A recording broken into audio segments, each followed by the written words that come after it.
Once again.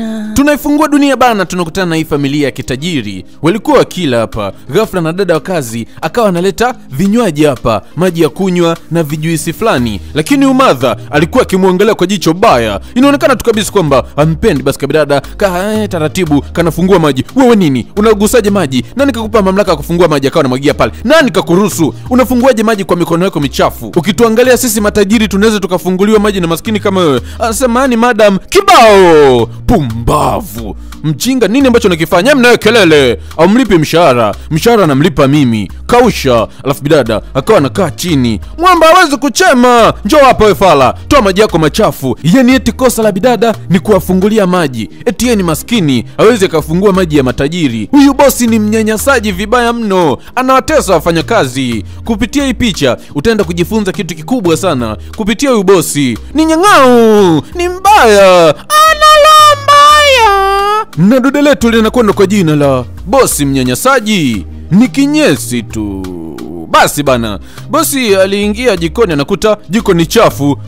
Inawezekanaje? Jiko linaanzaje kuwa chafu? Huwezi kuamini kwamba alikasirika vibaya mno. Akawa anaita Andrew, akawa anamuita Andrew ambaye ni mume wake. Wewe Andrew uko wapi? Ni mume wake huyo. Fanya haraka njonjo. Nini ambacho unakifanya? Mbona jiko chafu hivi? Mshikaji kana anashangaa, kwani shida nini? Kwani mimi ni mfanyakazi huyu mume wake uniulize jiko chafu? Alafu wewe ndo mwanamke inabidi usafishe. Mimi mwanamke? Kwa maana hiyo unataka kuniambia kwamba unafanya nini? Unafanya nini hapa? Nilikuwa kazini baby, alafu ilikuwa ni issue ya muhimu kwa nikajua tu ukija utasafisha. Wow, mimi nisafishe. Hivi una akili timamu? Kwa kazi gani? Kazi ipi ambayo unaifanya mpaka uweze kuacha jiko langu liwe hivi? Alafu usijisaulishe bana. Mimi sikuolewa na wewe kwa sababu eti nilihitaji kuolewa na wewe. Niliolewa na wewe kwa sababu ulinipa mimba. Usijisaulishe. Wewe ni maskini tu. Mimi sikuhitaji kuweza kuolewa na mwanaume maskini kama wewe. Kwa inabidi uwe mtiifu. Kila kitu ambacho kinahitajika kufanyika humu ndani uwe unafanya. Hapa ndo tunabaki tunashangaa. Kumbe huyu mshikaji alimuoa huyu bidada kwa sababu alimpatiaga mimba bana. Huyu bidada ni mtoto pekee kutoka kwenye familia ya kitajiri na mshikaji aliweza kumtia mimba huyu mtoto wa kitajiri wakati wana date kipindi cha nyuma. Na baada ya kuweza kufanya hivyo, basi mshikaji ilibidi aweze kuozeshwa huyu binti. Huyu binti alikuwa hahitaji kabisa kuweza kuolewa na mshikaji, lakini kwa sababu alikuwa ameshambebea mimba, alikubali na mtoto mwenyewe ndo huyu. Huyu mshikaji anakwenda kwa jina la Andrew na huyu bidada anakwenda kwa jina la Clara na mtoto wao anakwenda kwa jina la Zaza. Basi mshikaji akawa anamwambia kuwa na amani binti yangu, kila kitu kiko sawa. Mshikaji kumbe bana anatokea familia ya kimaskini na kazi yake huyo mshikaji ni fundi gereji. Hana hela kabisa. Na siku leo bana huwezi kuamini kwamba kuna dada katimba. Habari yako, tafadhali nilikuwa naomba kuonana na bosi. Muda si mrefu mshikaji akawa anatoka hapa. Huyu ni dada wa kazi. Samani mkuu, samani. Mkuu wako kanahitaji kuonana na wewe. Sijui hata kana anataka nini. Kamekuja hapa tu kana kuulizia. Eti kanahitaji kuonana na wewe. Sijui kanataka kusema nini. Uruhusiwi kuongea na huyu mkuu. Hapana, wala usijari. Zungumza tu binti. Nini ambacho nakitaka? Kikweli bosi, mimi nahitaji kazi. Kazi yote mimi nafanya. Ukinipa nifieke majani, ukinipa nipike, ukinipa nisafishe ndani, mimi kazi zote nafanya. Unahakika na kitu ambacho unakisema? Sema bana. Huwezi kuamini kwa mshikaji ikabidi amchukue binti. Pia kwenye nyumba yao walikuwa hawana mfanyakazi. So mshikaji alichokifanya ikabidi aweze kumchukua binti na alijitambulisha kwamba anaitwa Okeke. Huwezi kuamini kwamba mke wake alimpinga kiaje. Wewe kama nani unaleta dada wa kazi humu ndani? Unaleta dada wa kazi kama nani humu ndani? Sikia nikwambie kitu kimoja.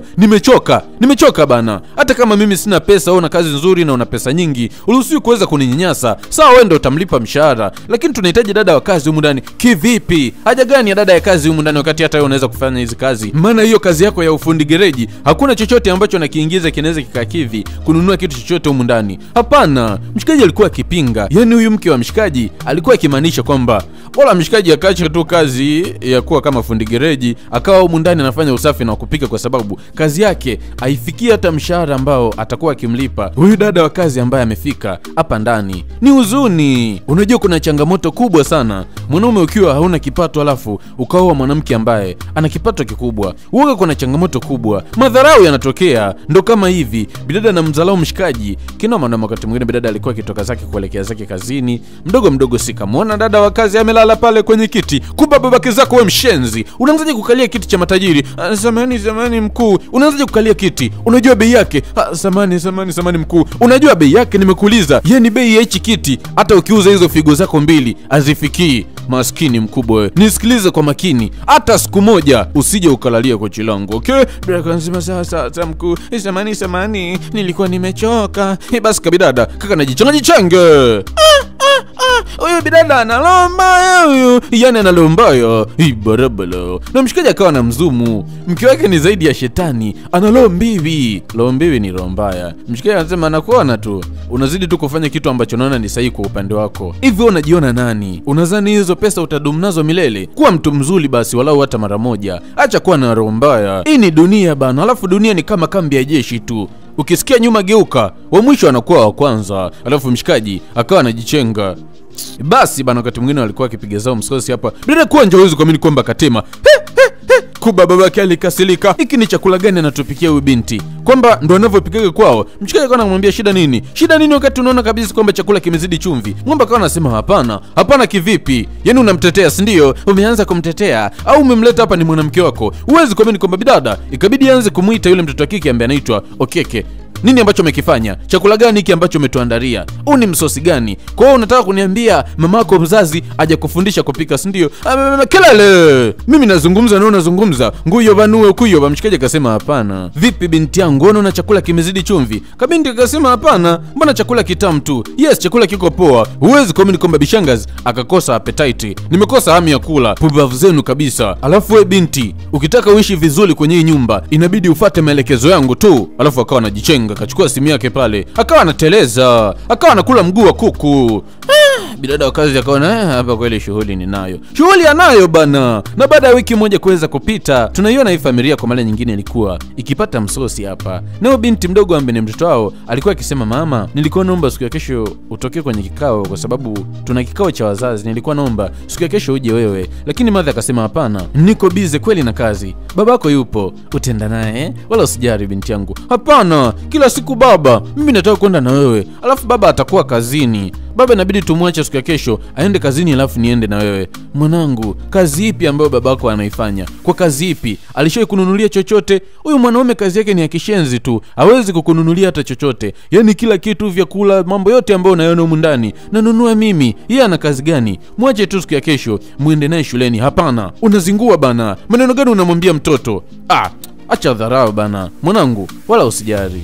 Mimi kweli sina kazi ya maana. Nitakupeleka kesho shuleni. Mamako si unajua ni tajiri, ana kazi nzuri, ni bilionea. Hawezi kukujali kabisa. Eti aache kazi zake, aache pesa zake, aende na wewe kwenye kikao shuleni. Wala usijali mwanangu. Mimi babako maskini ambaye nakujali na kukupenda. Tutaenda wote. Mshikaji alikuwa akizungumza maneno fulani hivi yenye mafumbo ndani yake. Alafu akawa anamwangalia mke wake kwa jicho la nongata. Jicho la mbuzi, jicho la kikatiri. Kabinti kanajisikia tu huzuni kwa sababu madhake anamnyanyapaa kweli mdingi. Basi bana, siku leo huwezi kuamini kwamba bidada alikuwa akijiandaa kuweza kutoka. Mshikaji akawa anamuuliza, "Vipi unaenda wapi?" "Haikuhusu. Wewe ni mke wangu bana. Nakuuliza unaenda wapi? Alafu unaniambia haikuhusu." "Haikuhusu ndio. Niache na mipango yangu na mambo yangu. Nina issue zangu za kikazi. Naondoka mimi." Mshikaji akabaki anashangaa. "Wewe ni mke wangu lakini unaanzaje kuondoka bila kuaga? Sijui unaenda wapi, sijui unaenda kufanya nini. Inahusu nini? Mimi naenda kwenye michongo yangu. Naona nizuia kama nani by the way? Mimi ni mume wako. Nina haki ya kukuuliza hivyo." "Mume gani? Tafuta hela kwanza. Uwe na hela nyingi ndo uwe na mamlaka ya kuniambia chochote." "Kweli ndo maneno ambayo unaniambia hayo?" "Clara, hivi unajua maneno ambayo unaniambia ni mabaya kweli au ni maneno magumu?" Lakini bidada aongei. Anachodai ni kwamba mchikaji hatafute pesa.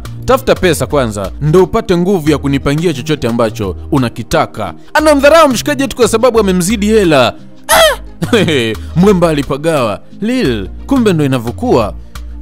Kumbe wanaume ambao wamezidiwa hela na wake zao ndo wanaishi hivi. Huwezi kuamini kwamba mshikaji alikuja kuiangalia picha ya mke wake. Akiangalia hammalizi. Huyu kweli ndo mwanamke ambaye nilikuwa nampenda. Mbona amebadilika hivi? Mbona hakuwa hivi kipindi tuko kwenye mahusiano? Alikuwa ananipenda, alikuwa ananijari, ananisikiliza. Jamani, mshikaji alikuwa akisikinika, alikuwa akiumia vibaya mno. Unaambiwa hivi, bora ukosee kila kitu kwenye maisha yako. Kosea shuleni ufanye vibaya ufeli, kosea chuoni ufanye vibaya ufeli, lakini usikosee kuoa. Ndoa bana, ukikosea kuoa unaweza ukajikuta unaishi maisha ambayo yanakuwa ni maisha ya huzuni siku zote. Basi mshikaji, huwezi kuamini kwamba akawa anamkea mtoto wake. Huyu ndo kila kitu chake, huyu ndo furaha yake, huyu ndo anamsikiliza kama baba. Alikuwa akijitahidi kuweza kuhakikisha kwamba anamjali mtoto wake. Jamani, hii ni kwa wote, wa kike pamoja na wa kiume. Unajua mtoto anapozaliwa na anapozidi kukua, huaga anamtegemea mzazi na kumuona mzazi ndo kila kitu kwenye maisha yake. Akimuona mama, anamuona zaidi ya kila kitu. Na ndio maana kwa mtoto akimtoa Mwenyezi Mungu, Mungu wa pili ni wazazi. Kwa wazazi mkimtreat vizuri mtoto, Uwaga anajivunia kweli, lakini ukimtrete vibaya inauma vibaya mno. Ndio mshikaji kitu ambacho alikuwa akifanya, na kisha kwamba anampatia mapenzi ambayo mtoto alikuwa akiyastahili. Na mshikaji huwezi kuamini kwamba alikuwa hambagui dada wa kazi, wanakula meza moja. Mwamba sio mbaguzi, ni mtu mzuri kweli. Na bidada wa kazi huwezi kuamini kwamba alizidi kutengeneza ukaribu na huyu mtoto wa mshikaji, na alikuwa akimpenda kweli. Akakatoto kadijikuta kanampenda dada wa kazi kuliko hata ambavyo kanampenda mama yake. Dada wa kazi usiku anakasimulia hadithi nzuri, hadithi tamu kidogo za zamani, ili mradi kuweza kumfanya mtoto wa kike aweze kulala. Na katoto kakike zaza kakilala, bidada ndo anapata usingizi. Haya yote ilibidi aweze kuyafanya mamake na huyu mtoto wa kike, lakini madhake ana muda kabisa. Na baada ya mwezi mmoja kuweza kupita, tunamwona mshikaji ambaye anaitwa Andrew hapa, na muda si mrefu huwezi kuamini kwamba mke wake ndo akawa anatimba. Anarudi kutoka kwenye ile safari yake. Kwa ndo amerudi leo, si ndio? Leo ndo umetukumbuka, leo ndo umeikumbuka familia yako. Hivi mpaka lini utafanya haya yote? Tafadhali, sitaji uniseme bana, nimechoka kweli. Naomba uniache kama nilivyo niende nikapumzike. Sio vizuri kunisema sema. Sio vizuri kukusema sema wakati tumekaa mwezi mzima. Kwamba kwenye maisha yako unaona pesa ndo kila kitu. Kazi ndo kila kitu kuliko familia, si ndio? Kuna vitu vingine havihitaji pesa. Kuna vitu vingine vinahitaji vitendo tu ambavyo sio pesa. Huyu ni mwanao, ukumbuke. Hii ni familia yako. Inabidi uijali familia yako. Utakuja ukute mtoto wako anakusahau hivyo. Pumbavu nini? Alafu mshikaji akawa anambeba mtoto. Alimwambia makavu, kuna muda pesa sio kila kitu kwenye maisha. Kuna muda vitendo ndio huaga vinatengeneza kitu kikubwa sana kwenye maisha. Inabidi aijali familia yake. Huyu ni mtoto wake. Dada wa kazi mbea huyu. Maneno yalimuingia bana. Ubishangazi maneno yalimgusa, lakini linalo mbaya hivyo likavuta pumzi, likaendelea na mambo mengine. Wakati mwingine alikuwa akila hapo bidada ambaye anaitwa Clara, huko anaongea na simu, alikuwa akiongea na watu wake wa kazini. Na akawa anamuita Wakeke hapa, ambaye ni dada wa kazi. Akawa anampatia pesa kwa sababu ya matumizi ya hapa na pale, kama unavyojua tena matumizi ya nyumbani, vyakula nini na vitu kama hivyo. Na akamwambia kwamba zingatia kama nilivyokuambia, usifanye tofauti. Hakuna shida ma. Basi bishangazi akawa anajichenga, lakini ile anajichenga kasikia kitu. Sikia nikwambie kitu kimoja. Kabla hujamsogelea mwanangu, hakikisha kwamba unaoga kwa sababu unanuka. Alafu bishangazi akawa anajichenga. Ndio kama anashangaa, kwamba mimi nanuka, mbona naogaga kila wakati? Ni kwamba bishangazi ni nyodo tu. Ni nyodo tu ambazo anazileta. Unyanyasaji tu umemjaa. Bidada alikuwa akifikiria kwa sababu anapitia wakati mgumu kwenye hii nyumba, lakini hana namna. Ni dada wa kazi tu. No way, hawezi kufanya lolote. Inambidi tu awe mpole limadi hawezi kupata chochote kitu. Mkono uingie kinywani. Wakati mwingine mshikaji alikuwa kitimba chumbani. Siku leo bana mwamba kidogo upwilu ulikuwa umekaba koo. Basi akawa anamuita mke wake, muda wa kunjunjana au baby, njoo tunjunjane. Lakini bidada akamwambia, nina kazi nyingi kweli za kufanya. Baby, kazi na minjunjano unaona kipi cha muhimu? Tafadhali, nimekuambia nina kazi kweli za muhimu za kufanya. Mshikaji akaona mbona hii kali? Basi mwamba akawa anamwambia, sikia nikwambie kitu kimoja mke wangu. Wewe ni mke wangu, alafu mimi nina kidumu bana. Sina sehemu yote ya kuweza kukipunguza. Tafadhali mke wangu, nione huruma. Nimekuambia hivi, nina kazi. Kwamba wewe uelewi au mtu akikwambia na kazi unashindwa kuelewa? Kwa muelewa bana. Hapana, mimi nahitaji minjunjo, tunjunjane. Mimi nitaenda kumjunja nani sasa? Kanjunje nguruwe. Wewe si unaupwi, kanjunje nguruwe basi. Mshikaji kaona freshi. Unaona hichi ni sawa ambacho nakifanya, ila ujue kwamba unachokipanda kitakuja kikutokea puani. Alafu mshikaji akawa analala na upwiru pale. Hapo akiota ndoto zake zote zitakuwa ni ndoto nyefu. Basi bidada akaendelea na majukumu yake ya kila siku. Asubuhi na mapema tunamwona bidada alikuwa akitoka zake kazini na kabinti kake, jamani mama wangu. Basi mwanza akawa nakakumbatia pale. Ukake yuko wapi? Nini ambacho nakifanya? Mwanangu anasimama kwa muda mrefu hapa. Nilikuwa naenda kumchukulia kitabu chake. Mkelele. Pumbavu nini? Inatakiwa uwe makini na mwanangu bana. Lakini mama, utakiwa kabisa kumfokea anti Okeke. Ni mtu mzuri kweli. Sikia nikwambie kitu kimoja, achana naye. Leo nitakupeleka mimi mwenyewe mpaka shuleni kwenu. Wala usijali mwanangu. Hapana mama, tulia. Leo nakupeleka mimi mwenyewe shuleni. Sawa mwanangu, usijali. Nakupeleka mimi mwenyewe mama wako. Hapana mama, kazi zako ni za muhimu kweli, kama unavyofanya kila siku. Niache mimi nipelekwe na anti Okeke kwa sababu ni mtu mzuri. Nitajisikia raha kupelekwa na yeye kuliko wewe, kwa sababu wewe uko busy na kazi zako kila siku. Na unasemaga kazi zako ni za muhimu kuliko hata mimi. Huwezi kuamini kwamba leo binti kamkataa mamake na kamchagua dada wa kazi. Ili bishangazi lilimuuma kinoma noma. Mtoto wake kamkataa. na mshikaji alikuwa akishuhudia kila kitu. Sasa nadhani unaona matokeo yake. Mtoto amejikuta anaanza kumpenda dada wa kazi kuliko mamake. Anamwona dada wa kazi ndo mamake bana. Wakati mwingine walikuwa wakipata zao msosi hapa kama kawaida. Bidada wa kazi akawa analeta vinywaji pale. Kama unakumbuka isini ndo picha wakati inaanza ulikuwa utangulizi. Bidada akaweka vinywaji pale kama kawaida, akawa anafungua maji, lakini bishangazi akupenda. Nini ambacho unakifanya? Unatufunguliaje maji wewe? Yaani unashikashika maji ndo utuwekea sisi tunywe matajiri, si ndio? Hivi wewe maskini una nini? Maskini mna nini? Kibao. Unajibu, hapana, nini ambacho unakifanya? Nawe kelele bana. Una hela kausha, mwanaume suruali wewe. Alafu bidada akawa anakaa chini. Yaani mwanaume kama hauna hela, uruhusiwi kuongea bana. Toa takataka yako hiyo. Basi bidada akawa anatoa ile maji ambayo alikuwa amewaandalia. Haruhusiwi kuwafungulia maji kwa sababu yeye ni maskini. Mshikaji alikasirika. Mke wake anamdharau, anamchukulia poa, anamuona kama vile ni maskini tu, ana lolote. Tuendelee tu kula mwanangu, mama yako ni mtajiri. Wakati mwingine bidada alikuwa akitoka zake kuelekea zake kazini, mdogo mdogo akawa anazama ndani ya ndinga. Unajua tena matajiri hawezi kutembea kwa miguu, ni mikoko tu wanatembea wamekaa. Lakini kila akiwasha gari haiwaki. Washa na wewe, gari haiwaki. Ni kwamba ilikuwa inagoma kabisa kuwaka. Basi bishangazi ikabidi aweze kushuka, na alikuwa akipigiwa simu kwa sababu alikuwa akihitajika kazini haraka iwezekanavyo. Nini ambacho kinaendelea? Mbona mpaka sasa hivi hujaondoka? Basi bishangazi akawa anawaga pale.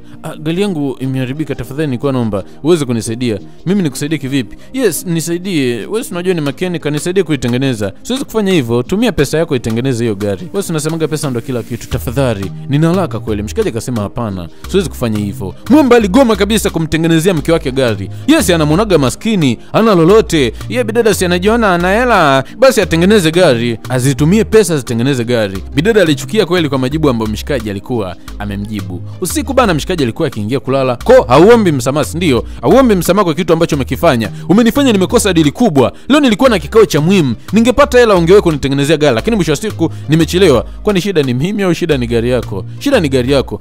Unajibu, si ndio? Maana yake hauombi radhi. Niombe radhi ya nini? Siwezi kuomba msamaha kabisa kwa sababu nilikuwa sahihi kwa kile ambacho nilikifanya. Mbona unanikosiaga mambo mengi alafu niombe radhi? Fit for 30 bana. Mshikaji akaona fit for 30. Wakati mwingine tunamwona bidada ambaye anaitwa Keke hapa, na alikuwa akimfuata huyu mlinzi. Huwezi kuamini kwamba huyu mlinzi kumbe anampendaga huyu bidada ambaye anaitwa Keke. Vipi kuhusiana na jibu langu bana? Mimi kweli tuwezi kuishi bila wewe. Mimi nakupenda. Unajua tena wewe mtoto uko fine. Mimi kikweli ukiwa na mimi nitakupa zawadi hata ya gari, utakuwa ukiendesha magari. Yes, ndo mlinzi wa getini anafungua geti magari yaingie. Atawezaje kumnunulia huyu binti gari? Nawe kelele bana, usinikeleleshe bana. Mimi nazungumza ukweli. Kiukweli mimi nakupenda, inatosha bana. Mimi nilikwambia siwezi. Nipo kazini hapa. Sijafuata mapenzi wala nini. Unazingua bana. Kuwa na mimi, nina mashamba huko. Mimi ni mkinga, nina mashamba ya miti. Ungenichagua tu ungekuwa bilionea. Basi bana, wakati mwingine tunamwona bishangazi hapa. Alikuwa akimtuma dada wa kazi, kamwambia fanya chap chap kwa sababu ni muhimu kweli. Kuna kitu alikuwa amemwagiza huyu dada wa kazi ambaye analo jina la Okeke. Lakini nitachelewa kwa sababu nilihitaji kuweza kumpikia mwanao. Nenda bana. Yaani mimi nakuagiza kitu nakwambia chap chap alafu naanza kuleta mambo yako ya ajabu. Basi bidada akawa anajichenga pale. Bishangazi akaendelea na majukumu yake. Kapiga kazi kitandani, kachoka, kaingia kwenye kiti akaendelea kuchapa kazi. Muda si mrefu mtoto wake akawa anatimba pale. Na akawa anamwambia, "Mama, mimi nina njaa. Naomba ukanipikie chakula." "Mama, tafadhali, niko na kazi." "Wewe unaona nafanya kazi hapa unaanza kuniambia una njaa." "Jamani mama, mimi nina njaa bana." Alafu Auntie Okeke hayupo. "Nimekuambia hivi, nina kazi. Elewa lugha ambayo unazungumza. Au unataka niongee Kiswahili?" Kabidada kakakasilika pale. Kwani madhake amegoma kabisa kuweza kukapikia chakula. Basi kalichokifanya kakona isiwe kesi. Maza sikagoma. Mbona namuonaga Auntie Okeke anavyopika? Ngoja niweze kupika mwenyewe. Ni kabinti kadogo, umri wa kukaa jikoni bado haujafika. Lakini hivyo hivyo ikabidi kaweze kuandaa msosi kwa sababu njaa ilikuwa imekauma kweli. Basi kaka amebandika msosi pale, mdogo mdogo, taratibu, kanajipikia kenyewe. Lakini hichi kitendo ni cha hatari kweli. Huyu binti mdogo hawezi kutumia ile jiko alafu ni la gesi. Kama unavyojua tena, uoga anasababisha matatizo. Basi kabidada kaka anajichenga. Lakini huwezi kuamini kwamba viliungulia pale na kaliingia kuja kuzima, lakini moshi ulikuwa umetanda huko ndani. Kalikuwa kakikohoa. Moshi ulikuwa ni mkali pale pale, kalikosa pumzi, kakazima. Kama unavyojua ni kwamba kwenye moto uoga kinachoua ni moshi. Huwezi kuamini kwamba bishangazi alipagawa na kuchanganyikiwa. Walikabeba katoto na kukapeleka hospitali, lakini kalikuwa kamezidiwa. kilikuwa kamezidiwa, mchaka chinja, yani kila mtu amechanganyikiwa, kila mtu amepagawa. Ni kwamba mtoto amepata matatizo makubwa. Basi bana, baada ya kuweza kumpeleka mtoto hospitali, Bishangazi alirudi akiwa amechanganyikiwa, amepagawa, kwani mtoto yuko ICU, anaemea mashine. Yeye yupo kwenye hatua mbili, kupona ama kufa. Alikuwa akili hayo, mwanangu jamani, mwanangu. Mother hawezi kuamini kwamba alipagawa kwa sababu mtoto wake yupo kwenye wakati mgumu kinoma noma, yupo kwenye machaguo mawili, kufa au kupona. Bishangazi alikuwa akilia, ni huzuni eti. Yani alikuwa akilia kinoma noma, ni huzuni. Alijali kazi kuliko mwanae, alijali kazi zake kuliko familia yake, alipenda pesa kuliko mtoto wake. Unajua bana, kuna muda pesa sio kila kitu kwenye maisha. Sometimes upendo uoga unatengeneza kitu kikubwa sana kwenye moyo, na unatengeneza amani ya moyo. Alishindwa kutambua wakati unaofaa, alishindwa kutambua namna ya kuweza kutenganisha umuhimu wa familia yake, umuhimu wa mtoto wake na umuhimu wa kazi yake. Akajali kazi kuliko mume wake, akajali kazi kuliko familia yake, kuliko hata mtoto wake. Leo anajuta. Jamani, ukiolewa na mwanaume ambaye ana pesa kidogo alafu ana pesa nyingi, usimdharau, mheshimu. Mwanaume ni mwanaume tu. Dharau zake ona anachokifanya zimemponza. Mtoto amepata matatizo, ana masaa machache tu ya kuhesabu, lazima apoteze maisha. Huko bidada alikuwa akilia, kwani yule mtoto anamwonaga kama mtoto wake. Alikuwa akilia, ni huzuni. Huzuni. Vipi tena? Walikuwa wakimpenda yule binti. Mpaka huyu kumbe babake jamani, kale katoto kadogo akana tati ya jamani. Mshikaji ndo usiseme, anapata hasira. Mwanamke ambaye alikuwa akimpenda amegeuka kuwa mbogo, amegeuka kuwa tatizo kwenye familia. Ona amesababisha matatizo kwa mtoto. Mwamba alikuwa akilia, bidada ndo usiseme, alilia mpaka alilia tena. Mshikaji akashuka pale chini.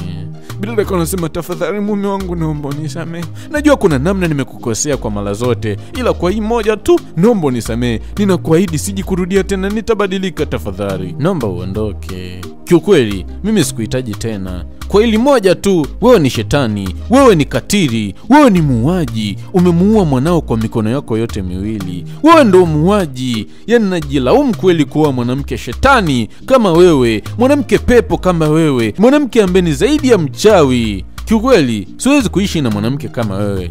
Unatambua hii nyumba ni ya kwangu, ijapokuwa wewe ndo unalipa kila kitu hapa, ila kwa sasa hivi nilikuwa naomba uweze kujichenga. Jamani tafadhali mume wangu usinifukuze. Hii nyumba ni ya mshikaji, ijapokuwa anayelipa kodi ni huyu Bishangazi kwa sababu yesi ana hela, lakini ni nyumba ya mshikaji. Huwezi kuamini kwamba mshikaji akawa anatoka na mabegi. Alikuwa serious, anamfukuza huyu Bishangazi, hamuhitaji tena. Tafadhali mume wangu, nilikuwa naomba utoke. Alikuwa akimfukuza mke wake. Mke wake kumbe alikuwa akileta madharau, analeta shida zote hizi, kumbe nyumba ni ya mshikaji. Ijapokuwa yeye ndo alikuwa akilipa bili zote za humu ndani, sijui nini, mambo yote humu ndani, sijui maji, umeme, kila kitu, sijui maesi nini, vyakula, kila kitu alikuwa akilipa huyu mwanamke, lakini nyumba ilikuwa ni ya mshikaji. Sema tu ndo vile mshikaji alifiliskaga, lakini nyumba ni ya mshikaji. Kipindi cha nyuma mshikaji alikuwaga ni tajiri, alikuwaga na hela, alikuwaga anamiliki magereji mengi, lakini alikujaga alipata matatizo akafilisika, akajikuta amekuwa ni mtu ambaye ni maskini, anafanya kazi kwenye magereji ya watu, tena kama day worker tu. Yani mtu akipata kazi ndo anamfanya hiyo kuwa kama msaidizi. Huwezi kuamini kwamba mshikaji alikuwa elewi chochote. Alimtimua huyu bidada ambaye anakwenda kwa jina la Clara, alimtimua bana. Lakini Clara hakuondoka. Hawezi kuondoka. Alikaa pale mlangoni. Yeye aligoma kabisa kutimlika, na bidada akamfuata. Inabidi ule. Umekaa muda mrefu unalia tu bila kula. Na kula jameni. Ukila ukiwa na afya njema itakuwa ni vyema. Tafadhali naomba ule. Kiukweli mimi siwezi kula. Nawezaje kula? Nitakulaje wakati binti yangu kwenye hatua mbaya? Nitakulaje wakati binti yangu anaelekea kufa? Nitawezaje? Tafadhali mimi siwezi kula. Siwezi kula kabisa, siwezi. Bidada akashuka chini. Alimwonea huruma sana huyu Bishangazi kwa sababu ameyakanyaga, ameyatimba, amemsababishia binti yake matatizo makubwa. Unajua ni vyema ukachelewa kufanya kazi kuliko ukashindwa kufanya kazi kabisa. Hivi angekubali tu akaenda kumpikia mtoto wake chakula na mtoto wake angekula, kwani mwanae angepata matatizo. Lakini mwisho wa siku akathamini kazi, mwisho wa siku amempoteza mtoto. Mshikaji akaona wewe hutaki kutoka, fresh, naondoka mimi. Jamani mume wangu usiondoke, niache bana. Jamani mume wangu tafadhali usiondoke. Uondoke hapa, uondoke. Mimi siwezi kuishi bila wewe, ondoka bana. Mshikaji huwezi kuamini kwamba alimtupia kule alafu akawa anajichenga. Hahitaji shobo. Wewe, mwamba hahitaji utani. Bidada si alimdharau, naye anamuonesha ukenge. Ndio maana unaambiwa hivi, bosi mnyanyasaji ni kinyesi tu. Kwa hiyo bishangazi ni kinyesi tu. Mwamba alikuwa hamuhitaji kwa sababu alikuwa akitoa harufu. Basi bana. Na baada ya masaa 9 kuweza kupita, tunaona geti linafunguliwa. Alafu huwezi kuamini kwamba anaingia yule binti mdogo ambaye anaitwa Zaza. Bishangazi alibaki amepagawa, akaenda kumkumbatia mwana. Jamani mwanangu Zaza. Huwezi kuamini kwamba bishangazi alikuwa happy kina manoma. Hadi yule mlinzi alifurahi. Kila mtu alikuwa happy. Kumbe kabinti kalipona bana. Unajua kilichokadhuru ni moshi tu. So kaliweza kutolewa moshi ambao ulikuwa umeingia na sasa hivi kaka poa.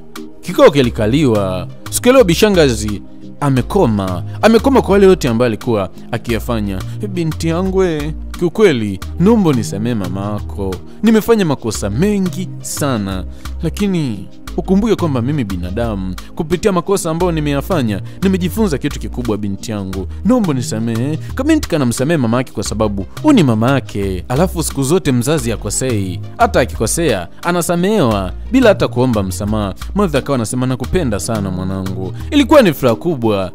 Ni furaha kubwa vibaya mno. Na bishangazi hakuishia tu kwa mtoto wake. Alimfuata mpaka mlinzi wa getini na kwenda kumuomba radhi kwa sababu hao wote amewakosea. Alikuwa akiwanyanyasa, anawanyanyasa wafanyakazi. So alikuwa akiomba radhi. Mlinzi wa getini alimsamehe kabisa kwa moyo wote kwa sababu ni bosi wake na anamlipa mshahara. Ni lazima amsamehe. Hata kama ungekuwa ni wewe msikilizaji wangu ambaye unaendelea kuenjoy hapa, lazima ungemsamehe bosi kwa sababu ndo anakulipa mshahara. Na alikuja kumuomba msamaha na bidada ambaye anaitwa Keke, na bidada alimsamehe bana. Hawezi kuweka vitu moyoni. Ni bosi wake. Ilibidi aweze kumsamehe na kuweza kufunika kombe mwanaharamu aweze kupita. Bishangazi taratibu akawa anamfuata na mume wake. Huyu ndo alimkosea zaidi. Ikabidi ampigie magoti. Babake naomba unisamehe. Tafadhali. Limshikaji tu linatabasamu kwa sababu linajua kwa sasa hivi mke wake anaenda kubadilika. Na kuahidi mimi nitakufulia nguo zote babake. Nitakufulia mpaka boxer, mpaka socks nitakufulia. Ukiniambia usiende kazini tunjunjane siku nzima siendi. Ukiniambia usiji una upwi, unataka tunjunjane siku nzima mpaka mwezi, mimi nitakubali. Huwezi kuamini kwamba bishangazi alikubali kwamba yuko radhi wewe wananjunjana kila siku kwa sababu ni mwanaume ambaye anampenda vibaya mno. Na mshikaji alikuwa tayari ameshaivua pete ya ndoa kwa kuwa aliamua kumsamehe mke wake. Akaivaa tena. Mwamba alimsamehe mke wake bana. Na ilikuwa ni furaha kubwa kinoma noma. Na Mungu alikujaga kuwabariki wakaweza kupata kitoto cha kiume. Na huwezi kuamini walikiita genius. Wanalipenda jina langu wewe. Kwa leo umeona ushali pamoja na matangazo namba ni hizo hapo. Mimi ni original sauti ya Nang'ata. Mimi ni jina sauti ya Simba.